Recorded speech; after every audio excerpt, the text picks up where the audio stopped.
Kisah perjalanan hidup Nabi Muhammad SAW dari lahir hingga wafat di bawah langit Mekah yang berbintang lebih dari 1400 tahun yang lalu di sebuah kota tandus bernama Mekah.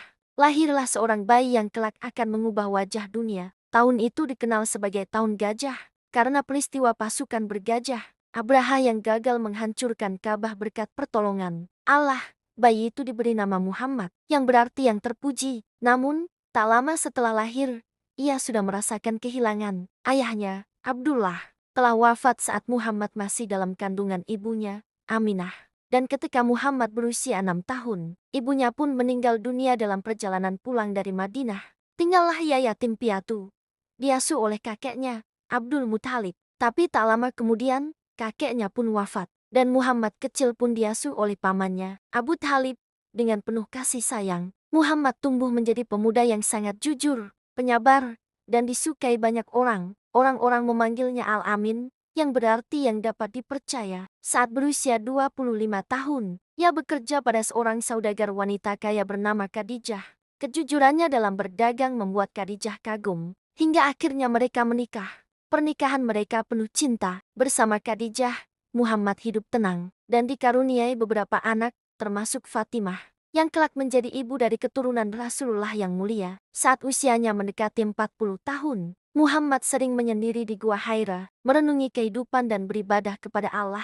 Di sanalah, malam itu, datang malaikat Jibril dengan wahyu pertama, Iqra, bacalah, QS, Al-Alaq, 1. Muhammad ketakutan. Ia pulang dengan tubuh menggigil dan meminta diselimuti. Tapi dari situlah, ia diangkat menjadi nabi terakhir, pembawa cahaya Islam ke seluruh penjuru dunia. Namun, jalan kenabian bukan jalan yang mudah. Kaum Quraisy yang dulu menghormatinya kini mencaci, mencemooh, bahkan menyiksanya. Tapi Muhammad tak pernah membalas dengan kebencian. Ia sabar. Ketika para sahabat disiksa, ia tetap berdakwah. Ketika dilempari batu di Taif hingga berdarah, ia malah mendoakan mereka. Saat tekanan semakin berat, Allah memberi satu malam yang luar biasa, Isra Miraj. Dalam satu malam, Muhammad melakukan perjalanan dari Mekah ke Masjid Al-Aqsa, lalu naik ke langit bertemu para nabi dan menerima perintah salat 5 waktu. Akhirnya, setelah 13 tahun berdakwah di Mekah, Muhammad dan para sahabatnya hijrah ke Madinah.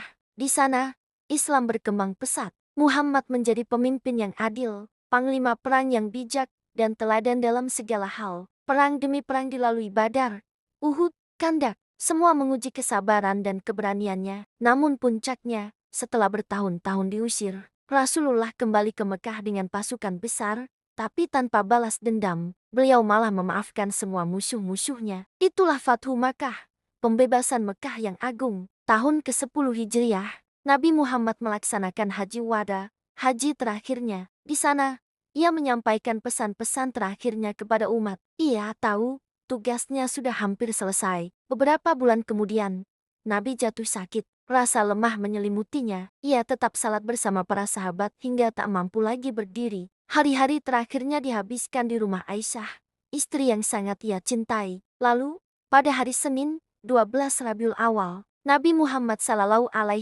wafat dalam pelukan Aisyah.